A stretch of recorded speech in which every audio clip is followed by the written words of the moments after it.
Salam vatandaşlar. Şu gün 2020 yılın 14 yanvarı hepten tişirme günü. Hoş geldiniz Demokratik Opozisiyasının platformasının kanallarına.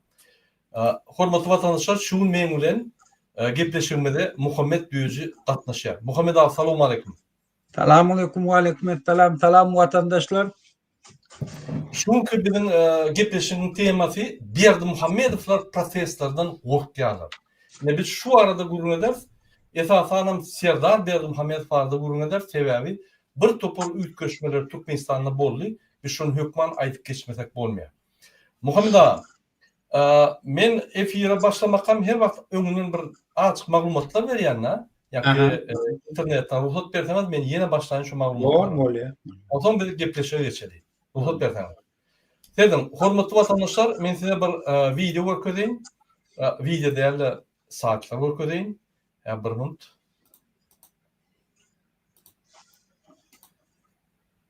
Birinci bilen şu saýdy görkezeyim, hormatly vatandaşlar, şu ýerde ine DWT'nin saýdy. Ine platforma DWT diýip nimetseňiz, şu ýerde DWT'nin ýa-ni maglumatlar çykýar. Şu ýerde de donation var. Donation, donat diýip bassaňyz şu ýerde. Yine donatpa bir de kömek edin bizim işlermede, yani finansiyerine kömek edin, ağza bolun, DWT ağzası bolun ve demokratik opozisiya, yani öz koşullarınızı koşun. Yine şu finans platformları boyunca siz yani bir de pul kömeğini edebilirsiniz, sizin pul kömeğiniz değil mi görüşürüz yani. Şunun için bize sizden kömekler gerek. Ondan başka ağza bolacak bolsanız şu yerde kontaktlar vardır. Kontaktlara girip bizim bilen yani haberleşip bilirsiniz. Şu kontaktlardan bize can edip bizim bilen haberleşip ağza alıp tölegleri ağza olmak için ne etmeli, bizim bilen koşulup işlemek için ne etmelerini edersiniz. Yine küçük reklamını ettim. İndeki sayfalara geçelim. Hormatly vatandaşlar, birinci men size görkezek bolýan adım kleptokratiya näme? Kleptokratiya bolunu yani hükümet başına gelen uğurlar lideri. Muhammed abi, sesiniz yani açık kartirovka etseniz de sesiniz Bolýar. yapınca yapın ya da yani nime olmadı yani ses gelmedi yani. Yine kleptokratiya bolunu, klepto bolunu uğur bolýar, kratiya bolunu dolunduruşuk bolýar. Yani hükümet dolunduruşu. Uğurların hükümet dolunduruşuna kleptokratiya diýilýär. Men näme şu sözde gaýdyp gelýän kleptokratiya. Yine misal için yine Wikipedia'da sersek kleptokратiyani, ünsverin hormatly vatandaşlar, şu yerde классическим примером клептократии является Рафаэль Трухильо, бывший диктатор Доминиканской республики. Inni şu yerde maglumatlar var. Şunu özüňiz okap bilerdiňiz, yine kleptokratiya barada. Клептократия финансовая система обычно состоит из 4 ступеней. Клептократия или те, кто действует от имени, создают анонимные подставные компании, сети, hükümetin oğlu etmeyene bir topor подставные компаниялар bilen guruluşy eden kişi bolup pullar oğlaýarlar ve şu meňde şartlar var. Indi kleptokratiya kim yani giyirýär? Kim giyiripdir? Kim şun kununu tasdiklan kleptokratiya edýär? Hükümetin pulunu oğurlap, yolbaşı bolup hükümetin pulunu oğurlap, şu kleptokratiya yürütü şunu kesitleyen gurumalar var. Şu gurumaların esasında kim kesitlerini? Şunu düşündürüyor. Классическим в начале 2004 года расположено в Германии антикоррупционное агентство НГО Transparency International опубликовал список самых богатых клептократов по размерам предположительно украденных средств у государства. Бывший президент Филиппин Фердинанд Маркос от 5 до 10 миллиардов украл. Бывший президент Туниса Зин Эль-Абидин Бен Али 5 миллиардов украл. Бывший на 2004 год действующий президент Эвира Мабуту Сесеко 5 миллиардов украл. Бывший президент Нигерии Санабу Абача 5 миллиардов украл. Бывший президент Югославии Слободин Милошевич 1 миллиард украл. Бывший президент Перу Альберто Вехумори 600 миллионов украл. Бывший президент Гаити Жан-Клод Давалье 300 миллионов до 800 миллионов украл. От 300 до 800. Бывший премьер-министр Украины Павел Лазаренко 114 до 200 миллионов украл. Бывший президент Филиппин Джозеф Эстрад от 78 до 80 миллионов украл. И в современное время в данный список входит еще несколько членов. Yine Germaniyada yürüyte bir guruma var, antikorrupsiyonlu guruma. Şol hükümette oturan adamların korrupsiya edenini suud edip, şoları spisa koşup, şolar hükümetten pul oğurladı, teskitliyor. Yine şun sonku vaxtlarda şu spisa diren adamlar. Бывший президент Индонезии, Индонезияның önkü президенті Сухарто от 15 до 35 миллиардов долларов украл. Оглоды. Бывший президент Украины Виктор Янукович до 30 миллиардов в 2008 году возглавил рейтинг коррупционеров по версии Transparency International. Объем украденных окружений Януковича средства по оценке эксперта аналитического совета Алана Рейли составляет по меньшей мере 30 миллиардов. Gurbanlı Berdimuhamedov şoryalı. Gurbanlı Berdimuhamedov 60 milyarddan yukarı pul oğurladı serdarıkisi ve şunun daş tövörüğü 9 milyard yine yegeni beylikki yine 1 milyard, 3 milyard, 5 milyard kadar milyarderler. Oğru milyarderler. Yine бывший президент Украины Петр Порошенко 1,6 milyard. Бывший президент Казахстана Нурсултан Назарбаев 6 milyard. Бывший президент Кении Даниэль Аралман 1 миллиард. Президент Экваториальной Гвинеи Теодора 600 миллион. Действующий президент России Владимир Путин оценивает около 160 миллиардов украл. Yine şu spисыга, клептократия spисыга, Gurbanlı ve Serdar Berdimuhamedov'a giren o, DVT Halk Hareketi ve demokratik opozitsiya, hükman, hemme işleri de şu spisiga Gurbanlı bilen Serdar Berdimuhamedov salmak için. Sebebi şolar iki tane hükümet başına gelen oğurlar, oğru hükümeti saklap gelen oğurlar, kleptokratlar. Biz şuları suud etmeli ve yankı şuları spisiga koşaymalı.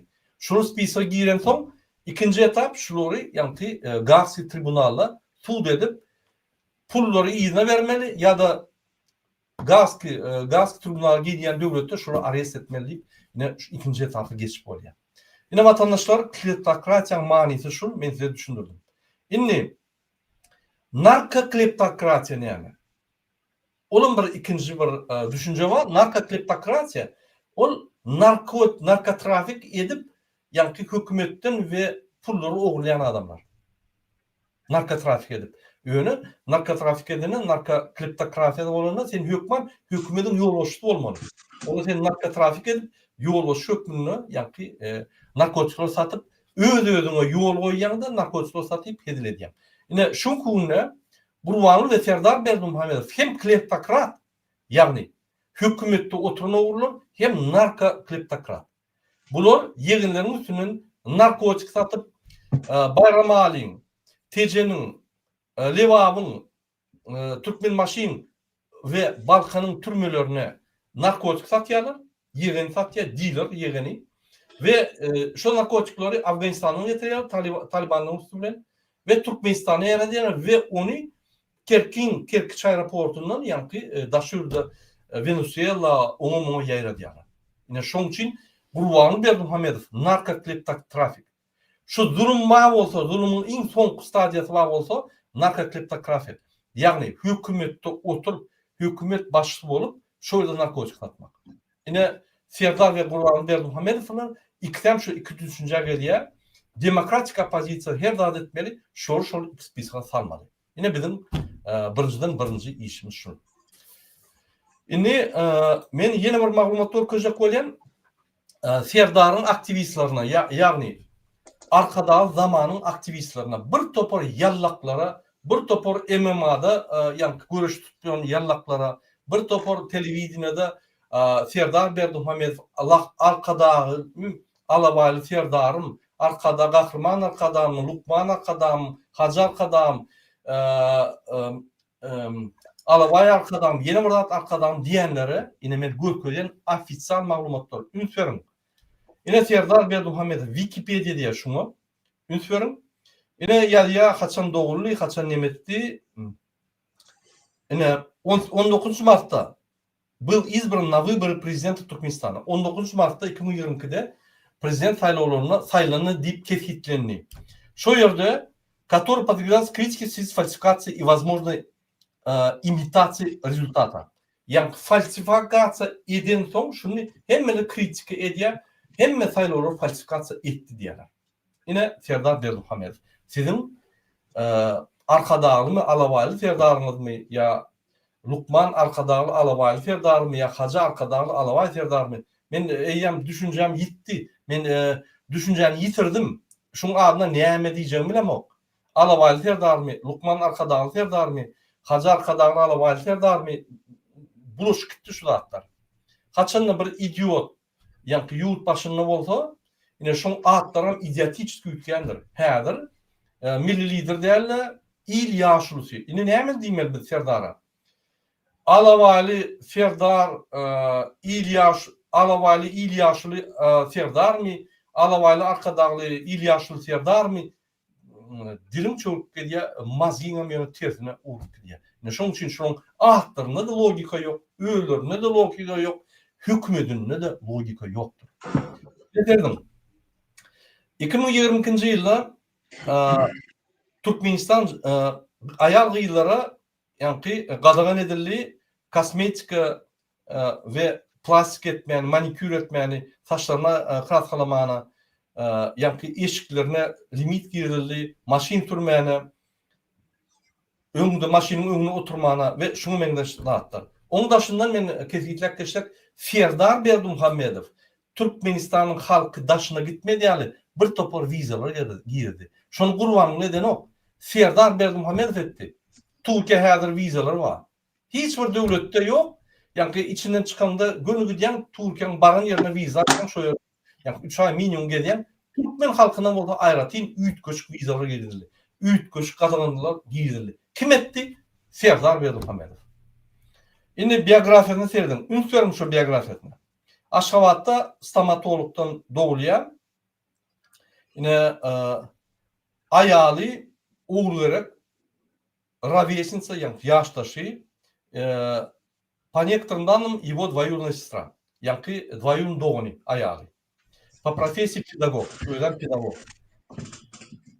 Так, окончил среднюю школу. Aşgabat'ta orta mektebi oturuyor. Ondan armiya gittik kişi oluyor. Armiya gitmeyen yani bir yerde işleyen kabinimister. On kakası Serhoz institutto yani injener teknolog bölümü oturuyor. Ondan pищевой промышленность ağırlıklar ağırlık nimetinde pищевой промышленность işliyor. Ve şu yerde işlep kulluğunu ediyor. Yani armiya gitmen kulluk dokumentinden ediyor. Ve kakası o vakti vice-premierdi. Karaz Gepkin tümökleri kahvede üstünde yani kulluk ediyor. Ondan asosiyası ağırlık yani промышленный ассоциацияда işliyor. Так. Стал главным, он там главный специалист oluyor şu yerde ve piva, bezalkogol ve arak dağıtların yani esas spesialist olup bütün arak biznesini kontrol ediyor. Serdar Berduhamedov, ünlü. Men şu yerde yani Abiznoy'da Aşgabat'ta olsanız Abiznoy'da o su çıkaran baklaşkada vardır. Şu yerde yön teknolojim oluyor işte şu yerde olunur bunu boş baklaşka diye.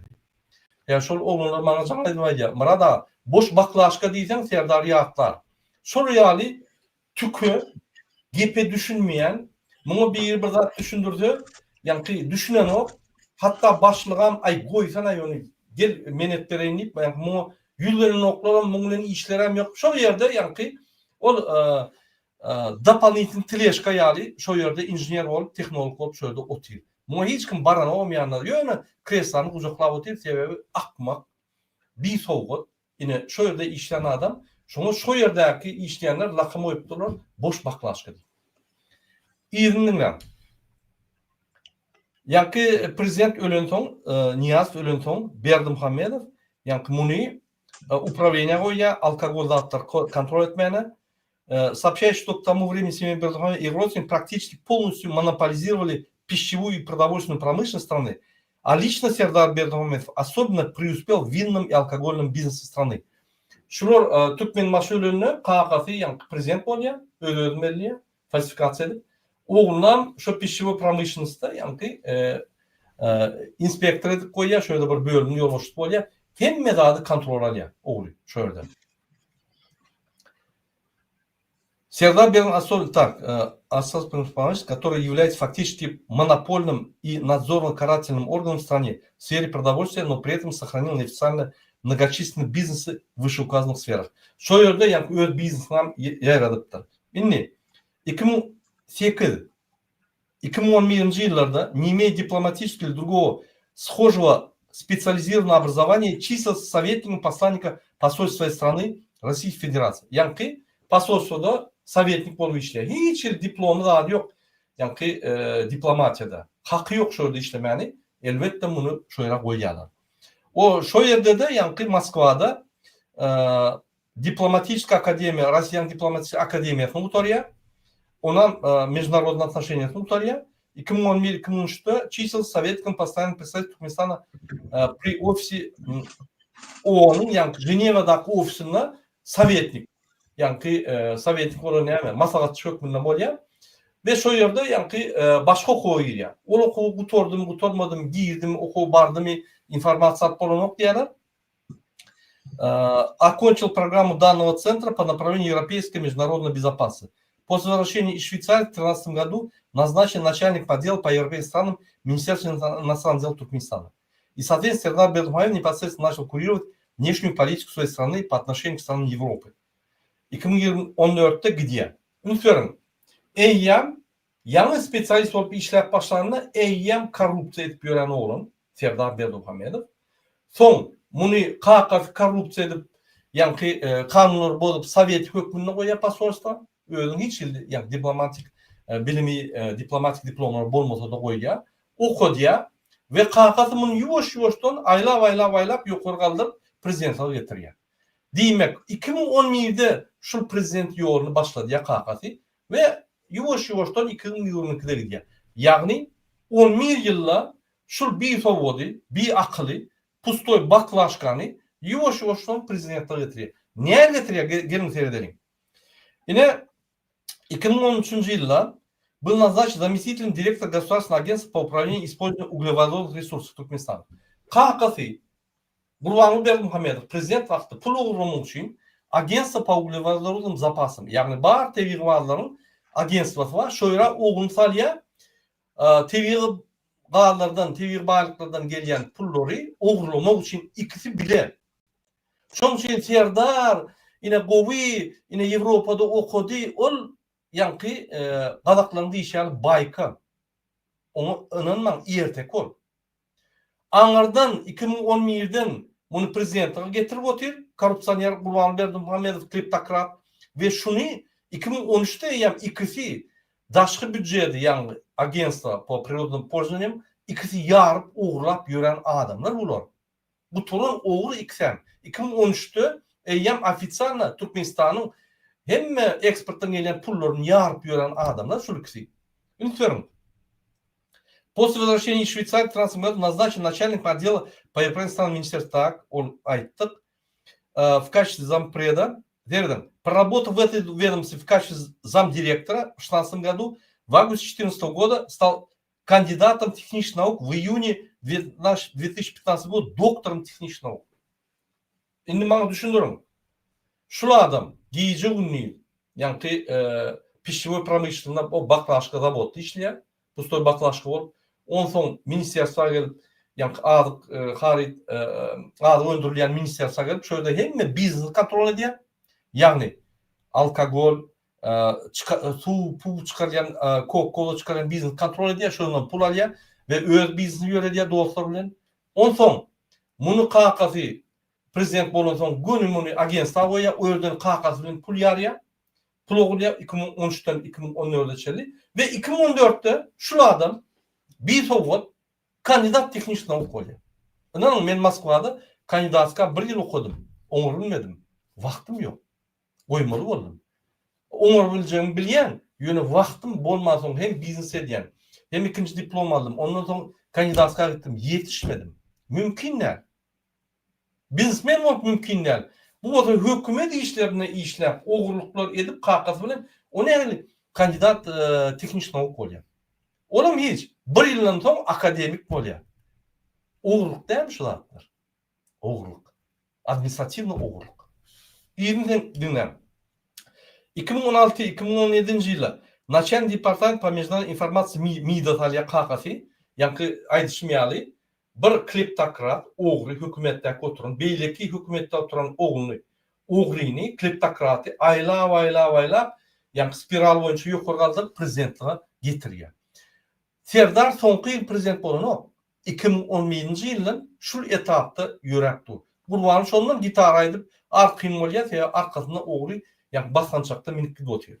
2016-2017 yılı bu MİDA gelýär. 2016 yılı Ünkören избран народным депутатом тогда еще однопалатного Meclis Türkmenistan'a. Bu 2016'da deputat bolup saýlanýar.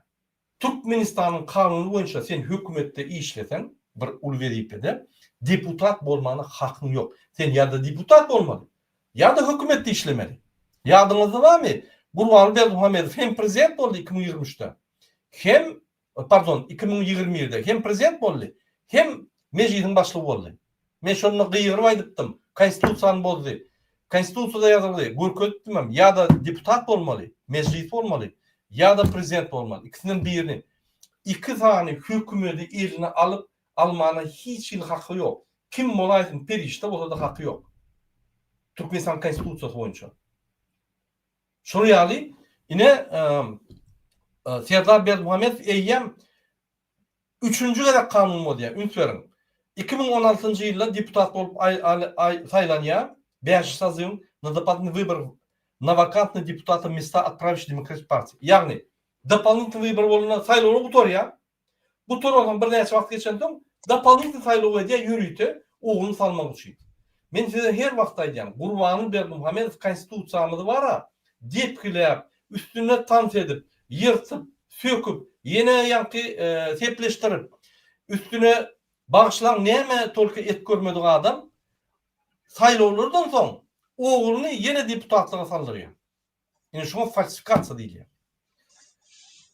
20 марта 2017 года избран председателем комитета по законодательству и его нормам, а также созыв Меджлиса Туркменистана 7 октября 2017 года ему присвоено звание подполковника, вместе с ним вручена медаль Мяли-Кулы Бердимухамедова. Сорвнув за заслуги перед Отечеством и народом. Näçe köp pul oğul olsa, şonço kakasynyň medalyny oğluna berýär. Mälik-Kuly Berdimuhamedov diýip. Biz şu zatları 2013'ten beri 16'dan beri kaldıryp gelmelilik.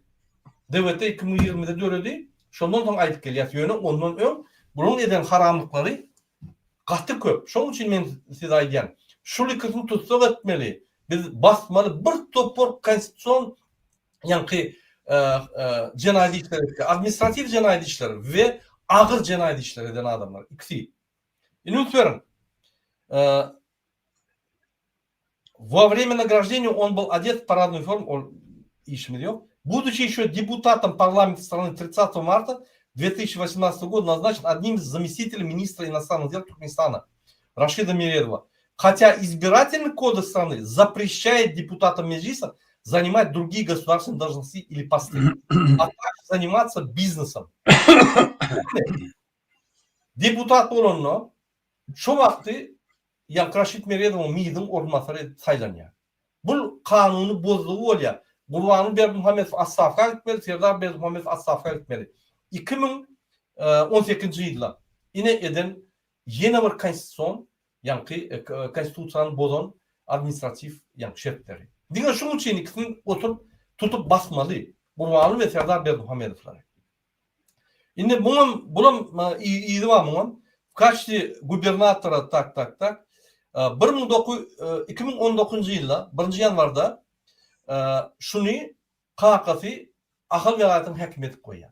Ahal velayetin hakim olanı teyde kanun verir. Şöyle. Birinci gizlenip oturuyor. Sebebi spiral boyunca inlik baskançığa araşıyor. Kabinet ministrinin orunmasarına. Ahal velayetinde de yine şu yerde bir topar adamlar bana can edip ayıttı. Burada yanına yazılacak molana baranına hiç yanılmak bolunok, yanına barmak bolunok. Şoň yanına da orunmasarının yanına da. İçine girmem. Hiç kim telefon yankı canlar almalılar, telefon almalılar. Dine yankı simli garaskoy telefonları götürüp bolýar, yankı gullap bolýar, başka telefonları gullamalylar. Ödem içi yankı Berdimuhamedov velayet yani binasına gelenler, ofisine gelenler hiç kim görünmediler. İmtim olmadı. Yani şu yerde gizlenip, yani pustoy baklaşka oturuyor, inlik ve dipa karışıp. Eden zarı yok. Akıl velayetine kadınlar diye. Geldiler onu hemen durdu diye. Eden zarı yok. Diğer şu yerde, yani men yanıma gelmem, kelleniz koparın, başka aydın yok diye. İnünferim.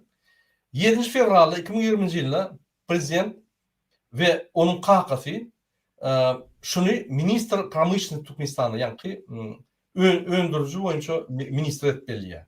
Держа этот министр портфель ровно год, 11 февраля 2021 года. Bir yıllar şöyle işleyen, ondan sonra vice-premier Turkmenistan'a по инновациям и цифровому. Yani son kakası bunu vice-premier'e getiriyor. Ünferdim mi? Pustoy baklaşka olup, abiznoydu, yani o gaz su çıkılan yerden bir soğuk, bunun yanına işgaller gelen oğlum. Başlığım diye yürüge düşür, hiç saat çöden o, pustoy baklaşka deyip, bunu lakam oyuptular. Şonun yoş aylap, yani bir kanun yağdaydı Sovyetini etip koyup, o zaman bir kanun yağda ona bunu koyup, o zaman bir kanun yağdaydı bunu yani asasiyasiya ağırlık karıytlarını, ağırlık önümlerine koyup, o yerden bunu deputat edip bir kanun yağdaydı hem bunu hükümeti işine Raşit Mered'in ormanları hem bir kanun yağdaydı deputat ediyor. O zaman bir kanun yağdaydı akıl velayetine oydu. Şeydi bir kanun yoluyla şunu prezident etip koyuyor. Men yağdadım, men gidecek yaşları yol vermeli yani 2011 yıldan beri şu skeman burunak geliyor. Kurbanı verdim Hamed. Spiralın, yukarıgalın, oğunu koymadı. Hədirim Kerim Gula boşku yazırıp, kitapla yazırıp, onu tayarıp geliyor. Olam spiralı geçti yani. Ferdarı yani ki bir neçə yıldan çalışan yani. Yine Berdimuhamedov klient takratların durmuş şeyler. Bunun intek ahirde bilmiyorum 11 fevral 2020 yılında был назначен представитель Высшей контрольной палаты Туркменистана и член Государственного совета безопасности Туркменистана на обеих должностях и постах держался до 9 января 2021 года, оставаясь вице-премьер-министром за его.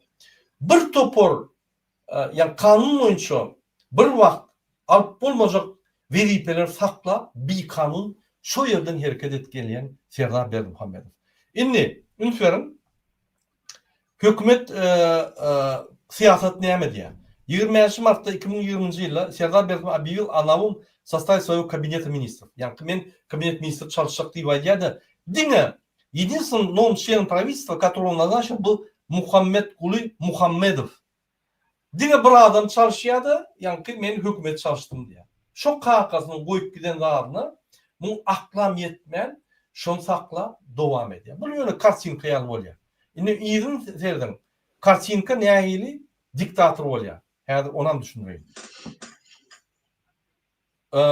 İçki durmuşu boyunca nemetsek yine şöyle kuvvet yazılıyor. Kim nemetti, kıyız nemet, президента, личность и критика.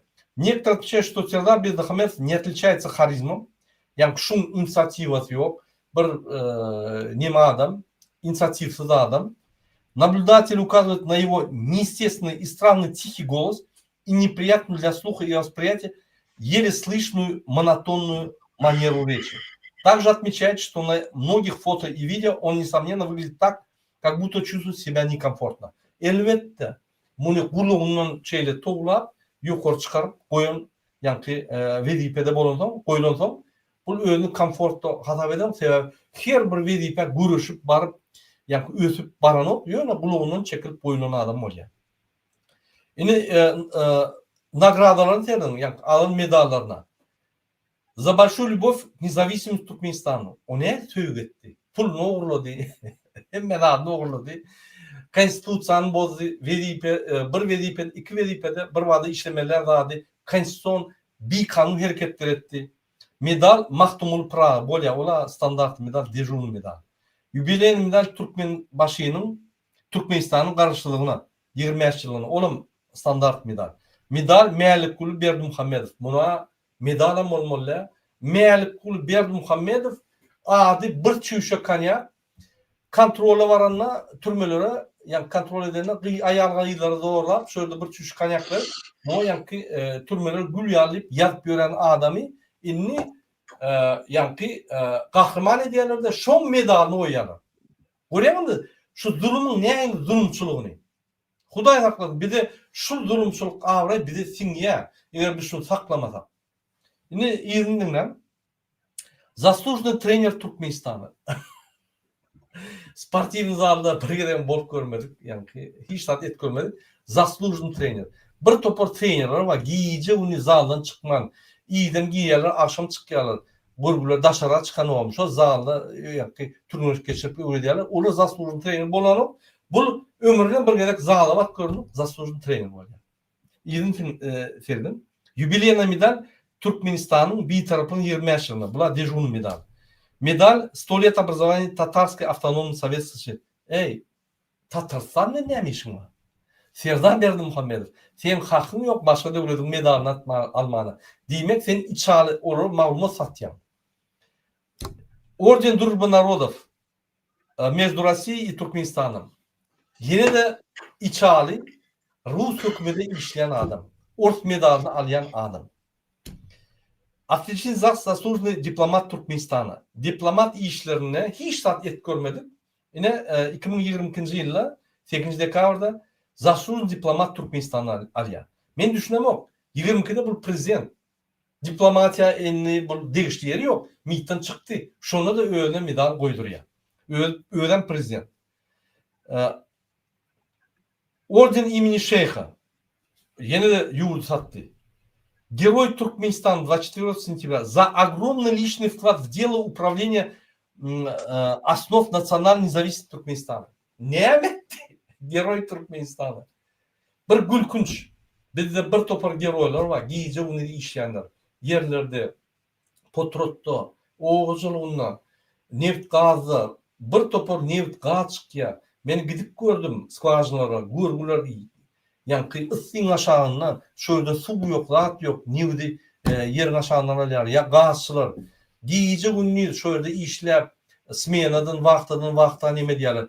Misal için her turu geçip dur. Bizim yeni gazımızı Pakistan ve India uğramış için turu geçip dur Uşku'dan yani Afganistan'a 20 kilometre türüne. Yine şöyle adamla işliyor.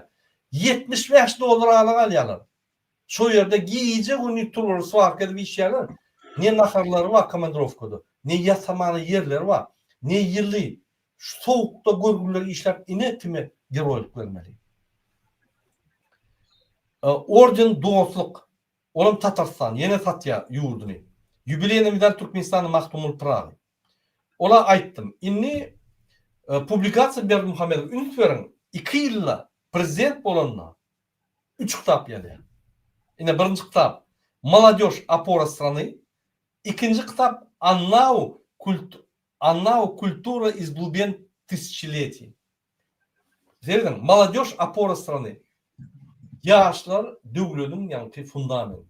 Sen yaşları bilecek olsan ya trener olmalı ya onların işlemeli ya yaş yani komsomol pioner yani kurumada cemiyet kurumadığına işlep yaşlarını işlep bir bilim alaymadan sen bilemi olur. Sen baklaşkı, pustoy baklaşkı o zavodda işledin Abiznoy'da. Sen bilemi olur. O ne kitap yazıyorsun? Şok kitabın любой bir yani sahipadından bir mazmununu ayıp verdiysen durun yeri bir savunun. Şimdi olam hiç.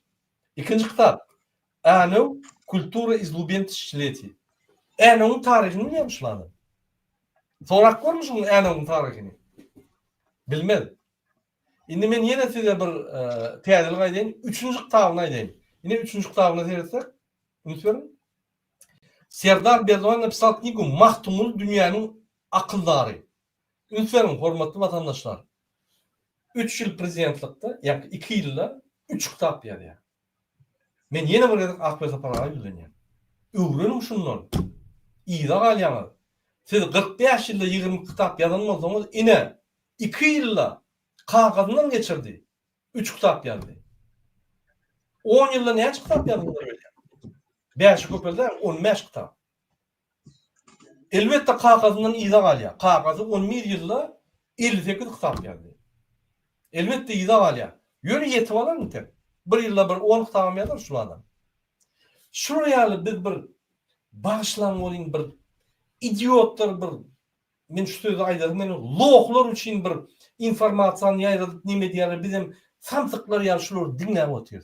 Gulawundan tutup alyp şulary ýa janaza çekmeli. Bizetler o bizimle. Olam tonk masalçylyk däl.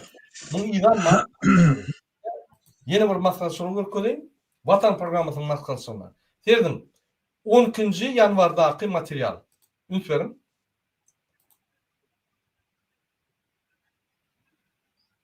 Ha, 1 ming. Muhammed ağa paşty guturdum 1 ming.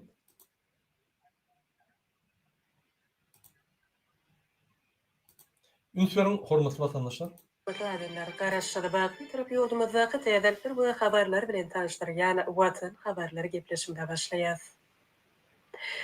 Garaşsyda bakdy, tarap Türkmenistan döwletimiziň hormatly prezidenti we arkadaly gahrman Serdarmyň parasatly ýol başlygyny anyp barýan işler berkarar döwletiň täze ýamynyň galkynşy döwrüne münasip ýörelgeler bilen üstünlikleri başlanýar. Munyň şeýledeni hepden dowamyna wakalarym tutuş aýdymlyk bilen tasdiklaýar. 6. yanvar. Gördüğün kadrları. 6. yanvarda geçirilen yığınak diye. Serdim. 6. yanvarda hurmatly prezident Serdar Berdimuhammedow Ministrler Kabinetiniň başlygyny orunbasary Ataxaliýew hemde welaýatyň häkimleriniň gatnaşmagyny iş maksadyna geçirdi. 6. yanvarda Serdar Berdimuhammedow ýa-ni Ataxaliýewiň gatnaşmagyna we beýlekleriň gatnaşmagyna iş yığınagyny geçirdi. 6. yanvarda kadrları gördüňiz. Indi ünsverim. Indi 13-nü. Ünsverim. Garaşsyda bakdy, bir tarap ýurdumyzdaky täzelikleri kimim habarlary bilen tanışdyrýan Watan habarlar gepleşimde başlaýar. Şu gün hormatly prezidentimiz Serdar Berdimuhammedow Şu gün, ýa-ni 13-nü hormatly prezidentimiz Serdar Berdimuhammedow. Ünsverim. Ministrler Kabinetiniň başlygynyň orunbasary Ataxaliýewiň kimin welaýat Yine şu Ataxaliýewiň yine de şu gün ýa-ni yığınak geçirýär. ýa 13-nü. Ünsverim. häkimleriniň gatnaşmagyny iş maksadyna geçirdi. Onu ýurdumyzyň owakyjylyk toplumyny kimin welaýatlaryna anyp barýan işlere, şeýle-de owa milli maksatnamasynyň ýerine ýetirişi bilen baglanşykly meseleleri garaly. Gördüğün şu kadrları. Görýärmi şu kadrları? Şu bir yığınagy, ýa altyna geçirilen yığınak, ine dedim. Altyna geçirilen yığınak, ine. Ine altyna geçirilen yığınak. Ataxaliýew hemde welaýatyň häkimleriniň gatnaşmagyny iş maksadyna Şu ýerde diýe altyna Ataxaliýew bilen ýa welaýatyň gatnaşmagyna yığınak geçdi diýe altyna 10-njy dekabr 10-njy ýanwarda we 13-nü aýdýa ýene Vatan ýalan programmady. Şu Ataxaliýew we kabinet ministriniň ýygynagy o goýjuluk boýunça ýene şu ýygynagy we şu zatlarga aýtalýar. Bizi kimdi bunu hatap edýär? Biz şonu ýaly bir samsykmy? Hemme zat yalan. Ýaňja görkezdim men Serdar Berdimuhammedowyň awtobiografiýasy. Yalan. Ýaňja görkezdim Vatan programmasy. Yalan. Şu nämesi yalan näli düşündirin. Gurbanly Berdimuhammedowyň saýlanyşy yalan. Adam öldürüp geldi. Falsifikasiýa edip geldi. Serdar Berdimuhammedow 2011-nji ýylyň gulawyndan tutup hökümetdäki ýa-ni zatlar oglap TV baýlyklaryň komitetine eksport eden ýa-ni satış pullar barýan komitetine şu ýerde pul oglap gulawyndan çekip bir kanun ýagdaýda aýlap prezident etdi. Hemme zady yalan. Onuň näme bizde awry bolsun? Aýdyňmy? Näme bizim döwletimizde ösüş bolsun? Näme bizim döwletimiz össün? Näme bizim döwletimizde hormat bolsun? Bu kleptokratlar, ýagny hükümü ýolbaşy ogrulary. Ine men şunu aýtjak boldum Muhammed ağa. Ine oşak zadyňyz bolsa aýdyň. Murad adam gow edip gurrun berdiň ýankylan nähilli hiç zada yaramayan çöp başçylygyny. Göni şu. Ýöne maňa gyzykly ýeri näme şertli tebäp bolup biziň ýurdumyzy şunýaly çöp başçylyk.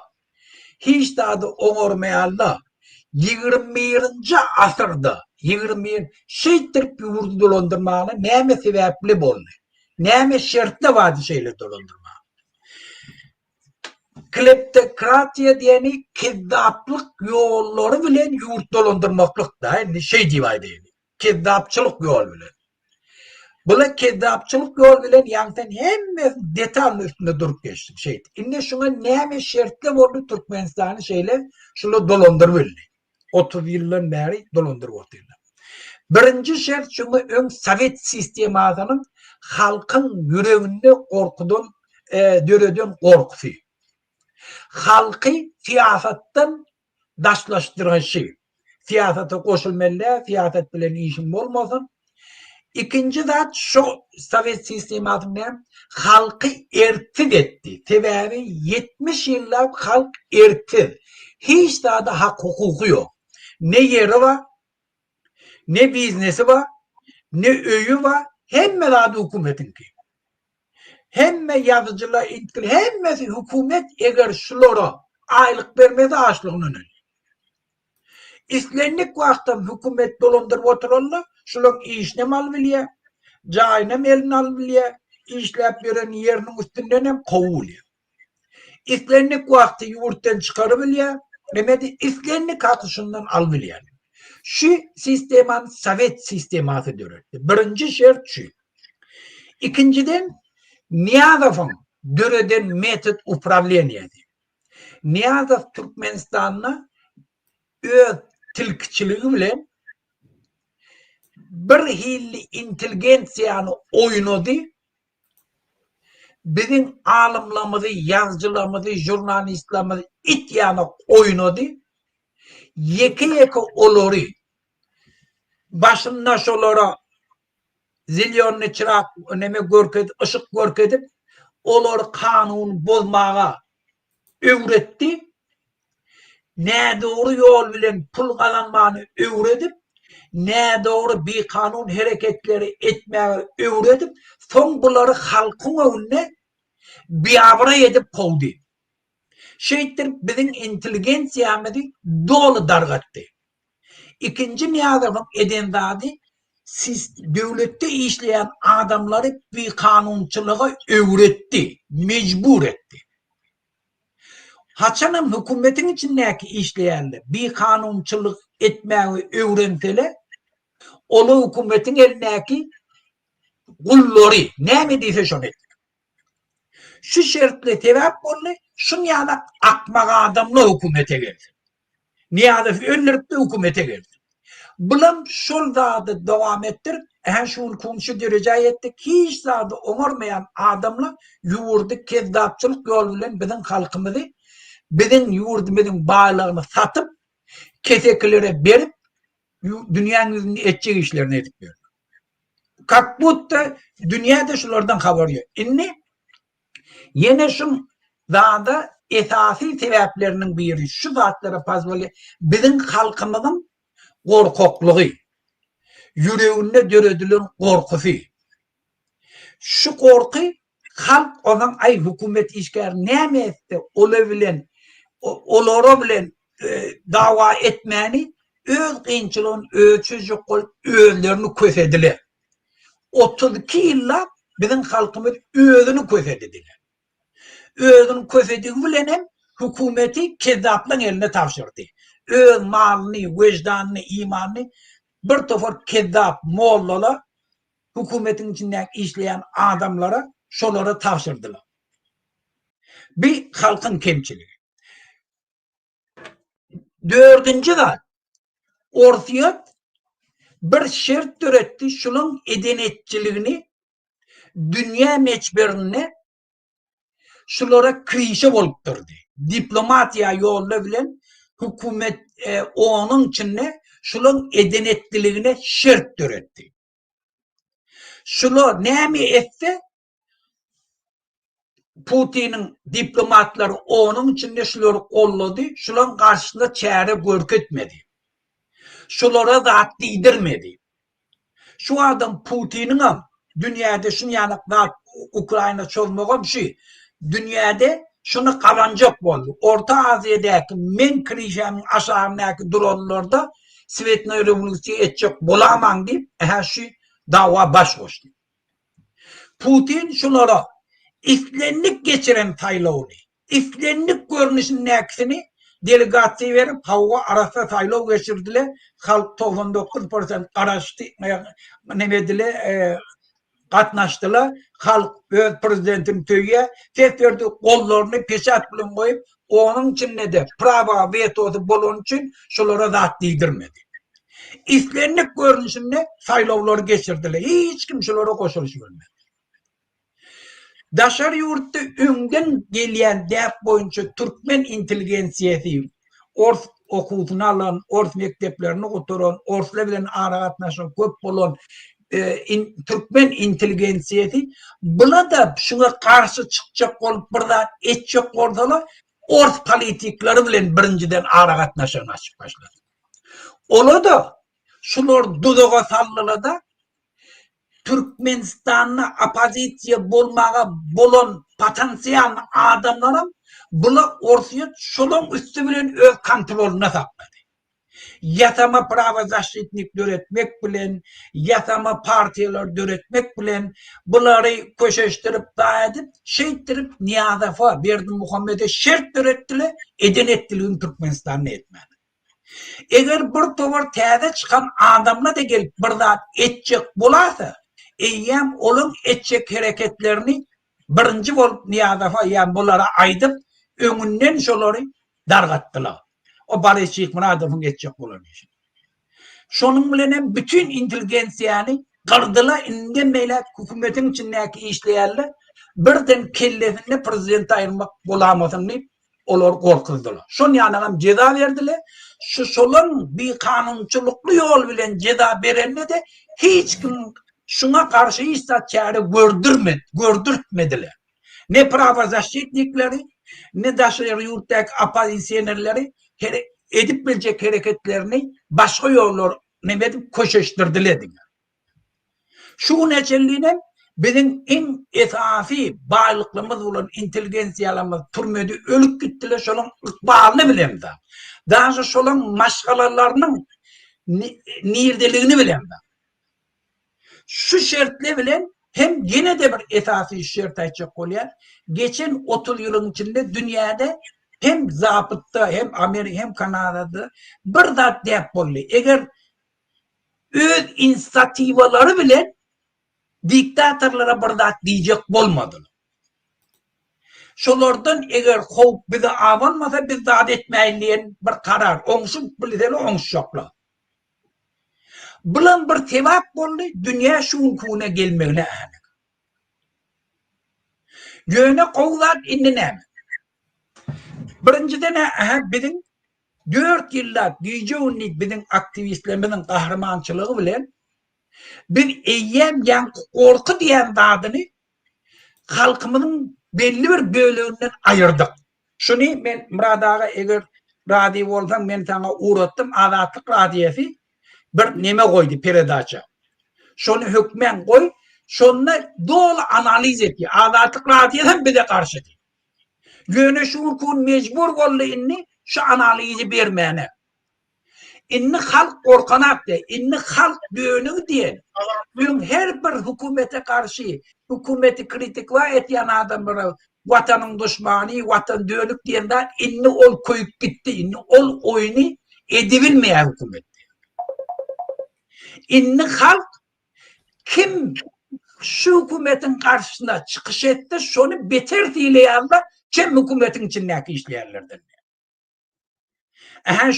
Şunu doğru tatbik ediyor. Yani bizim hareketimiz belli bir derecede yurdun içine, halkın içine korkuyun, yüreğine korkuyun ayırdı. İnni halk düşman paniyatiyani hükümete karşı git yerle dedi. Hükümetin içine oturup halkın karşısına hareket yerler, kanun bozuyanları övürdü. İnni halk kim hükümetin karşısını kritik vaat etti, kim şuna karşı gitti, şoları fiileyerle, hormat koyarlar, köyyerler. Bir ehaneke palajitille da şun 4 yılın içinde biz edebildik. Yine şu hareketlerinin neticesi yerinde ne oldu? Hükümet korktu. Hükümet korktu, önkü eden ettilerini ne edip bilmeye. Yegerlerinden değindik. Prezidentin aydım aytmalarından değindik. Maçtap geçirilen çareler geçirmekten çağalarda günne bela olup da bizim halkımızda. Inni şolardan belli bir derecede benim halkımız değil. Şol için hükümet korkuyor. Inni hükümetin karşısına gitmeyenleri YouTube'da bir zat koyanları onları vurup gencip türmeye başlayacak olan aklı düşünecek oluyor. Bir ulu hareket. Üçüncü ştada yine bir ulu ütkeşikli olanla biz daşar yurttaki hükümetin beyefidine Orta diplomatlarının biliyaniyeti bilen hareket yani opozisiya, pravozaşitnikleri bir eyyem üstünden geçtik.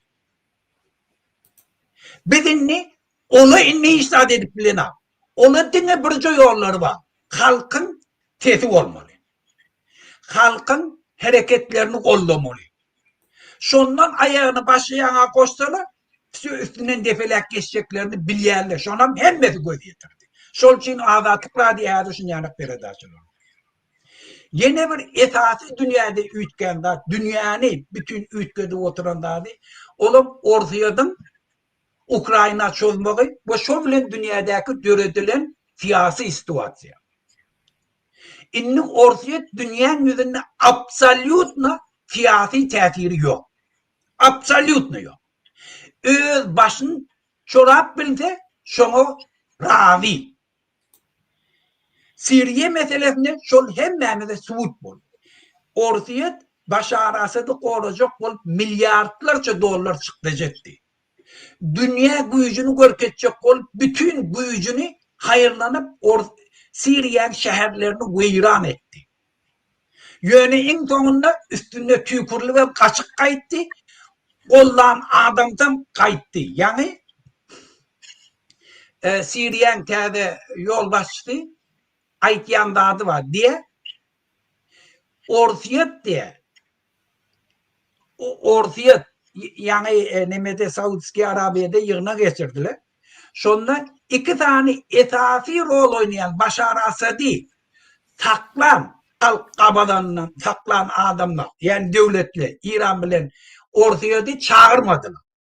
İran'a bir de aslan indi salmayata 200 bin tane Suriyen kanına bulaşan İran indi İran bilen doğal arası kesilir. Ortiyet diye bizim şehirlerimiz dargattı diye. Bambi dedip öz raket yerleri bilen. Ortiyet bilen hem ara katnaşıkları yok. Şun Lavrov çıkış edivaydı botu. Ben de önde 10-11 yıl bundan önce Suriye ofisyal devletinin nimeti boyunca diye kayışı boyunca biz kömek edip Başar Asad'a kömek ettik diye. Yani ondan sonra diye 11 yılın içinde diye Başar Asad diye almalı neticeni almadı, etmeli işleri etmedi, şun kunşun yardaya düştü diye. Bir nehemediydi bu vatandaşlar. İnni ortayadım düşünüyor. Min yani haramzadalara bil bağlamalı. İnni göz yetirdiler. Haramzadalara öz yurdun tağlayanları olacak bolmokluk bütün ömür öz halkın düşmançılığını başka bir halk bilen göretmekliktir diye. Türkiye Suriye halkını kolladı. İnni Suriye halkı Türkiye'nin öz ispasıytılı görüyor.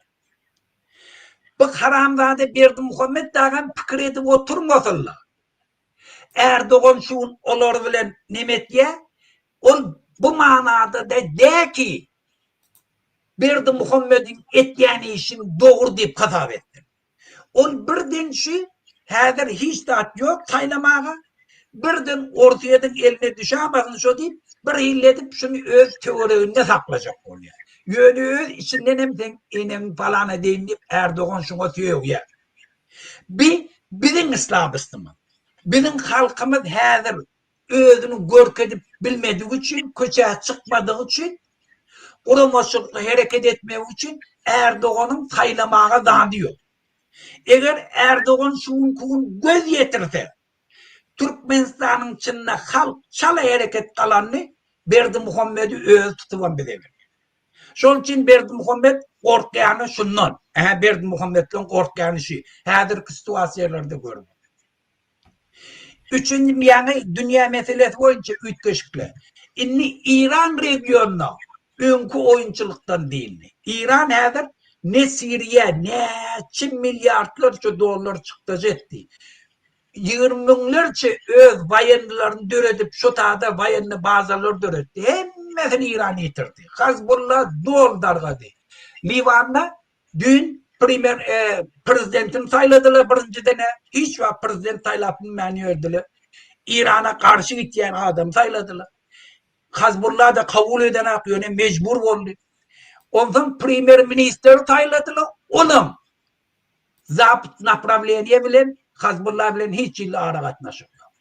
İnni diye bizim borcumuz Hezbollah diyende yararlı güç bolmenle olan yararların elinden alman. Hem de Livan inni başka devletten başka bayanını zira bunu grup vere bu bolmenle. Yani o tadı İran dolu utturdu. Suriye'de, Irak'ta Haçlı Şabi deyip Irak'ın armiyanın kontrol edip otan eyyem hadir şun ayıracak bolu otuyla. Vapsa ayıracak bolu otuyla. İran'ın öde hadir iktisadi kriziste neyme edeceğini bilena. Amerika günne delegatsı uğratya gel bokumuydım. Gel yaraşaylı, gel gepleşeyli. Göne neyme edeceklerim ben. Korku otu. İran'ın halkı bu nerti? Şu haramdadı İran dolandır o haramdadalardan din yandı. Şol çiğnem Berdim Muhammed'le şu unkun korkuyor. Men şu da hatta aytmağım bilen halkıma bir daha da aytacak koyuyor. Vatandaşlar. Benim aktivistimiz kahramançılıkla hareket edip öz canının eştili hadire bir tofor türmelerde yatıyla. Bir tofor daşar yurtlarda köhenip böyle. Giyce unluyuz çıkış et yerler. Ne için? Şu yurdumu da özümüz iyi çıkayım. Suriye'de şun yani oğlanla yurdu aldılar.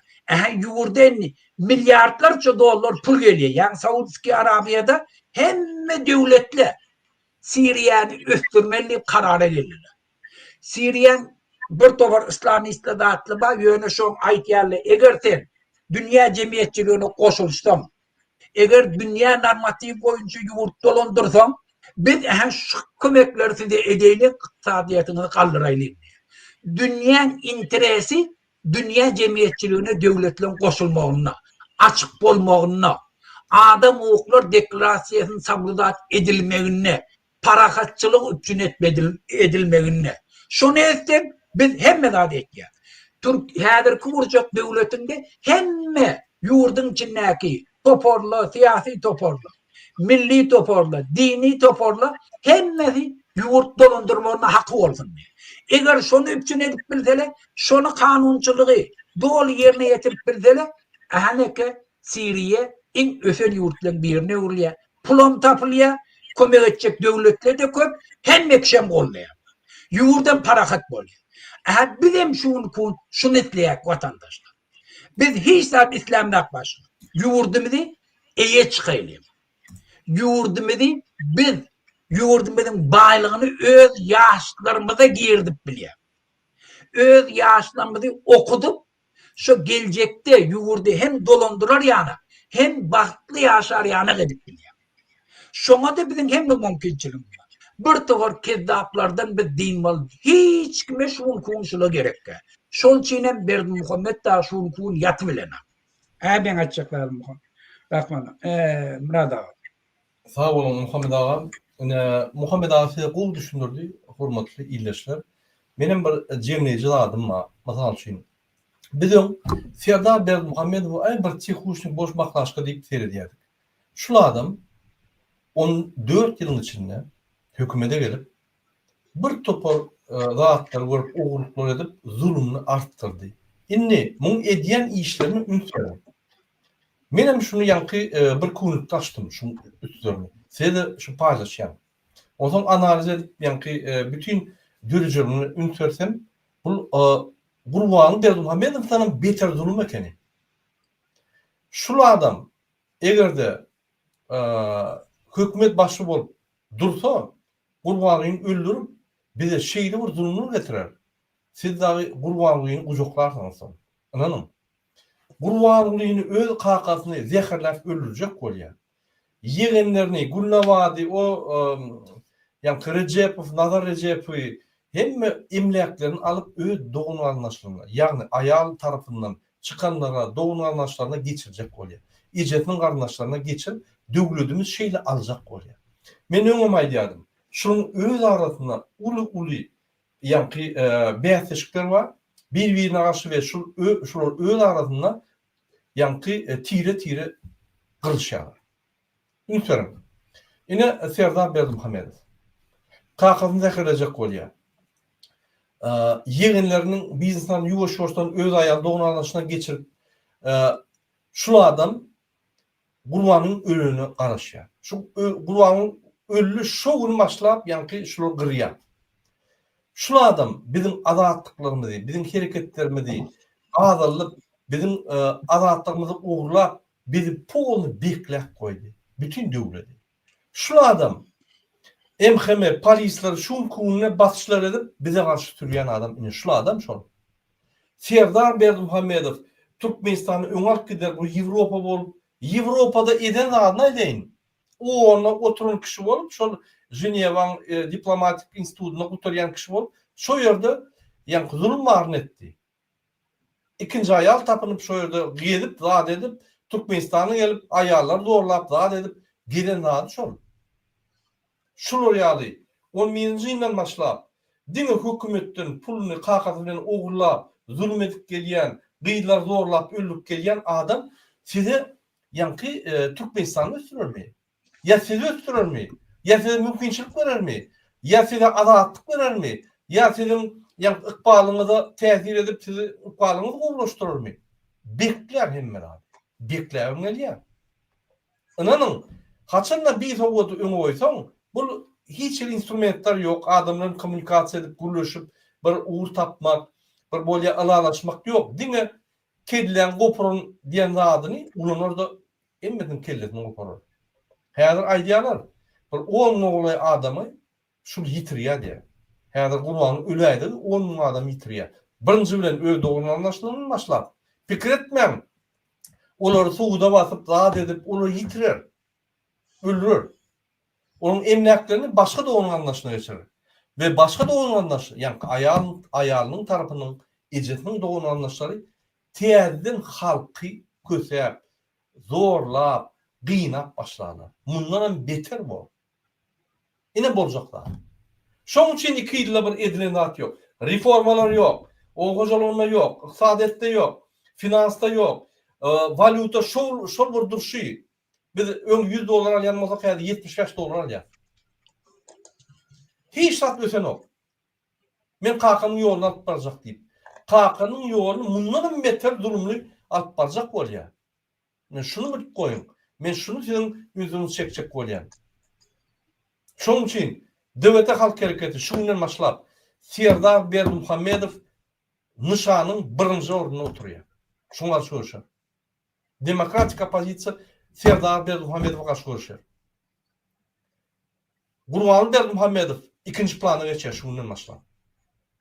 Sebebi zulmyň hemmetini häzir öz üstüne alyp ornaşyp biz muňa tikuşnik boş baklaşyk diýsek, ýuwaş-ýuwaşdan ornaşyp öz adamyny goýup häzir inanyň 9 adama bolay opozisiýanyň içine adamlar sokup, agentler sokup, ay Gurbany uly Erwet, Gurbany uly şeýle Serdar ine özleşikler edýär, Serdar ine ona ýa buna ýa aktivistler görgürek tanqid edenler ine ona ýa hereket edýär Serdar diýip. Oho, bir zan korrupsiýany aýryp berkin oýa.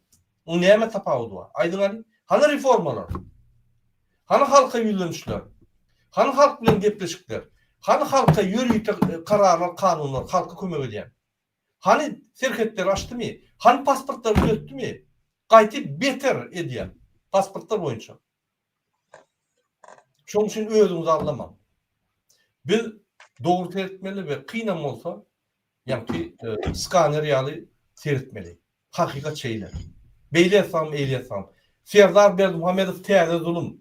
Gurbanyň alyp giden zulümünden täze zulüm ýasalyp, täze ugur etdi. Biz şunu duruzmasak bolanok. Sen gizlenip Ýewropada işler, illegal jaý gurup, Türkmenistanda millet kurýan zat edýän elinden alarlar. Sen jaýly gul bolarsyň. Ýa-ni jaýly gul bolmasaň, indi jaýly gul bolarsyň. Biriň köçe çykdy, ya ayagyň çykdy, lüboy gelip zorlak bilen. Näme etjek onu? Namysyna degilýär. Çydajak mı? Çıdaber. Yaşa şuraya durmuş gerek bolsa yaşa. Bu şu adamlar bize hizmet etmeli adamlar halkın pulunu uğurlap qaytyp MHM polisler bize hizmet etmeli adamları şolary bize ters uğradık biz bastırıp ýör. Zulüm değil mi? Zulüm olmasa näme bolýar? Alabaylar arkadan serdar bolýar. Şu hatlara pikir edin. Biz görüşmeli.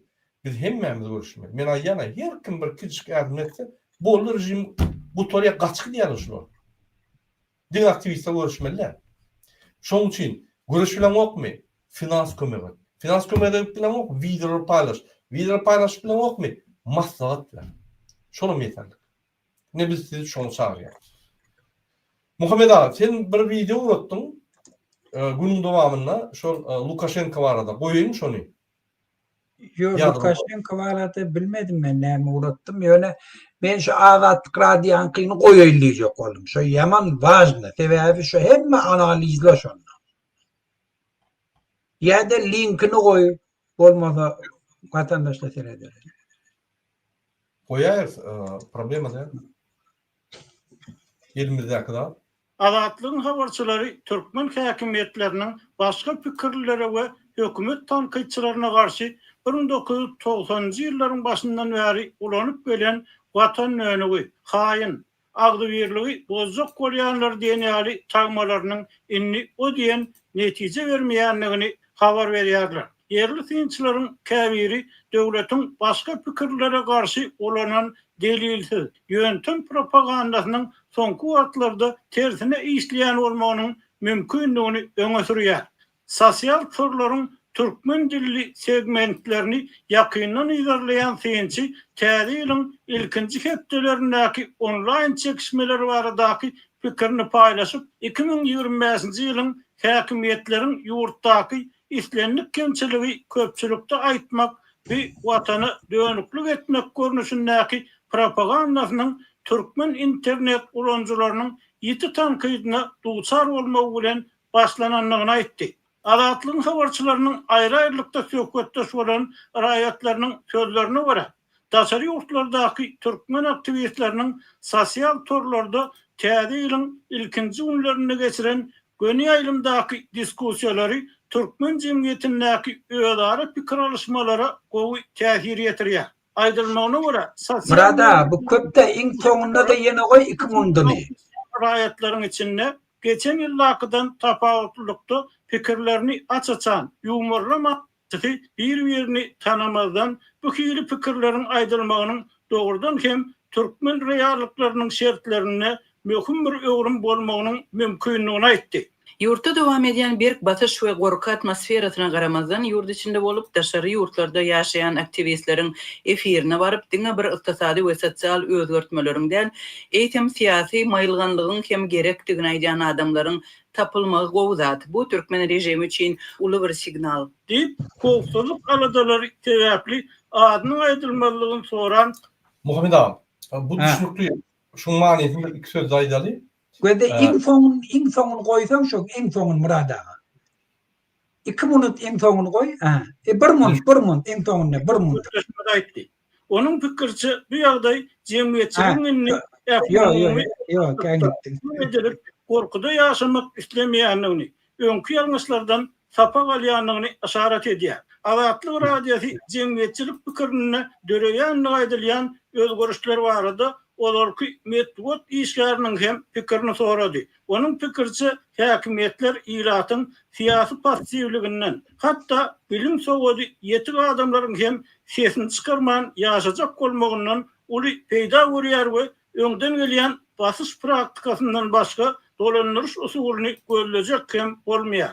Passiw, alalaşyjy, pursat para adam käm, işen, özgörüşlik hakda açyk pikir aýdýan adam entek gaty azyp bolaýdy. Şol wagtda öňkü metod işgäri häzir sosial mediada hökümet tanqidleýän ýaşlaryň bütün ömrüni ýaýaplap geçiren tanymal adamlardan has gowy tanalýanlygyny we syýlanýanlygyny açyk kapyn çetinen aýdyp biljekdigini nöwtady. O men şunu aytjak bolýar. Inni halk ne alımların hem de üstünde felak geçtili. Inni kim söýleýärler? Aktivistler söýleýär. Aktivistler söýýär. Bizim hakyky kahramanlar. Dogry. Muhammed ağa, biz jemläýärdi şunky gepleşip, ýa-da ortak berseňiz, hormatly watandaşlar, şu gepleşiň esas manyny näme? Täze zulüm döredi Türkmenistanda. Öň zulüm yatyp ýören, gillenip ýören, tihuşnik, imtimje meni günäkär dep, bardat kakym diýip ýören adam, ýuwaş-ýuwaşdan torlaryny goýup, ýa-da fundament edip, täze zulüm, täze evolüsion zulüme geçdi. Serdar Berdimuhammedow, Türkmenistanyň zulümi Putiniň iti. Şunu her adam bilip goýmaly, biz Serdar Berdimuhammedowa garşy görüşmeli. Biz şuna garşy görüşmesek, şul häzir zulümini we diktaturany, kleptokratiýany şeýle bir derejä garlyr bolýan, gurbanyny gujoklasaň az bol. Şunu ünsüň, hormatly watandaşlar. Ine şunu aýtjak boldum, Muhammed ağa, başga da aýtjak dadyňyz bolsa, häzir Yo bolly, men aýtjakladım, aýtdym, halkymyz taýinlanmaly häzir. Olay bayram ýetip gelýär. Hani hemme hadisalary, situasiýalary halkymyň bäfidine öwrelýär. Bolýar. Şunun bilen biz efir muhtariyat sizin hemmeňize köp sag bolsun diýär. Bizi dinläp, iýdigiler, maslahatlar berýäniňize, kommentariýa ýazýanyňyza köp sag bolun. Indik gepleşikler şerli, hoş kalın. Tamam.